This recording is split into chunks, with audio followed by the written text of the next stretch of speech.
Yan guys, wala na siyang lumalabas na usok.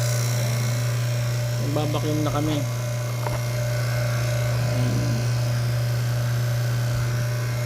So 10 minutes na kami nagbabacuum, 15 minutes nagbabacuum natin.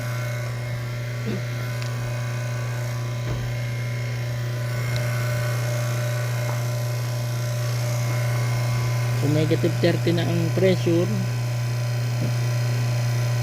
Inch mercury vacuum, yan, negative 30. So yung sounds niya, tutukin mo lagi ito, itong cover na to. Kailangan, tapos ito wala na siyang usok na lumalabas, smoke, yan. Tapos yung tunog niya fine ang sound, hindi yung magaspang. Yun lang.